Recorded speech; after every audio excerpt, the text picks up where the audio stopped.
আমরা চলছি অভয়নগর থানা যশোর জেলার সিদ্ধিপাশা জমিদার বাড়ি।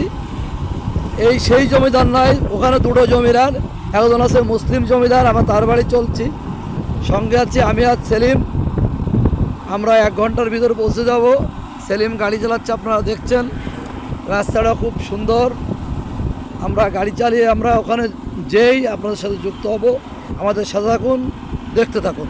যশোর জেলার অভয়নগর থানার সিদ্ধিপাশা গ্রামটা শুনশান নিরাপত্তা, চারিদিক ছায়াঘেরা, পাখির কলরব, মনোমুগ্ধকর একটা পরিবেশ। আমরা ঘুরতে ঘুরতে পৌঁছে গেলাম সেই সিদ্ধিপাশা গ্রামে। এখানেই এক জমিদার, ঠিক বলবো না গাতিদার, যে নড়াইলের জমিদারের কাছ থেকে কিছু এলাকা গাতিদার নিয়েছিলেন, সেই বিল্ডিংটা দেখছেন। এটা পুরো বাড়ি। ফার্সি ভাষার এই ব্যারিস্টার ছিলেন, কলকাতার বারের উকিল। উনি নড়াইলের সঙ্গে যোগাযোগ করে এই গাতিদারি নেন এবং সুরাম্য প্রাসাদ গড়ে তোলেন। সেই প্রাসাদটা আপনারা দেখছেন ভগ্নপ্রায়। জায়গাটির দূরত্ব নড়াইল থেকে 30 কিলো, যশোর থেকে 45 কিলো, খুলনা থেকে 25 কিলো। সুন্দর একটি পরিবেশ এবং বিল্ডিংগুলো করে সংস্কার কাজ চলছে, যা আসলে খুবই মনোমুগ্ধকর।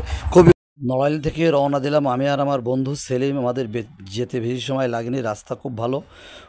আমরা চলে গেলাম প্রায় 45-এর ভিতরে জমিদার বাড়ির যে ভাই ছিল তার সঙ্গে কথা বললাম।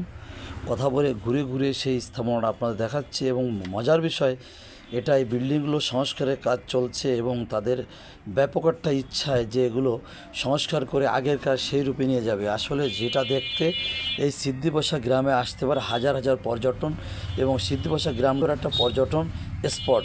ধন্যবাদ গাতিদার সেই বাড়িটা আপনারা দেখছেন।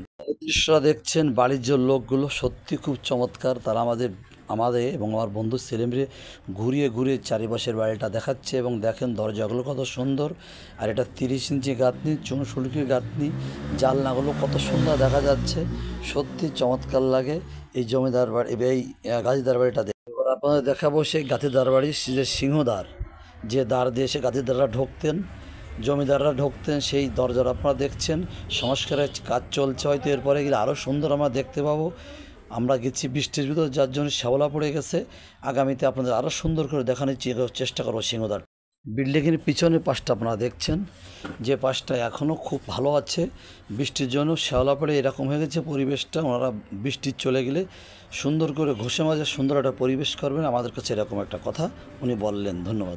সিংহ দরজাটার আবার স্থাপত্য শৈলী আবার একটু দেখাতে চাই। আলো যদিও কম, তবু আমরা দেখানোর চেষ্টা করছি। দেখেন স্থাপত্য শৈলীর কি অপূর্ব গুণ।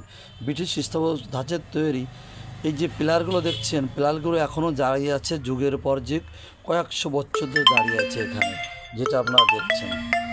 আপনারা এই গাতিদারদের কাচারিঘরটা দেখছেন, কাচারিঘর যেখানে হাজার হাজার লোক একসময় আনাগোনা করতো, গম করতো, কিন্তু সেটা পড়ে আসছে অলস। নষ্ট হতে দেয়নি সেই গাতিদার ছেলেপেলেরা, পূর্বপুরুষেরা। তার সমস্ত কাজ প্রায় শেষ। এই বৃষ্টি একটু কমে গেলে তারা এটা সুন্দর করে রং করে আবার সে স্বাভাবিক জায়গায় নিয়ে নেবে। এবং দেখলাম এদের ভালো একটা মন আছে, একটা হৃদয় আছে। এরা চায় যে আমাদের স্থাপনাগুলো যুগ যুগ ধরে আমরা দেখি, পর্যটক আসুক। এই যে মনের জন্য, এর জন্য আসলে স্যালুট জানাই সিদ্ধিপাশার এই গাতিদার ভাইদের। ধন্যবাদ।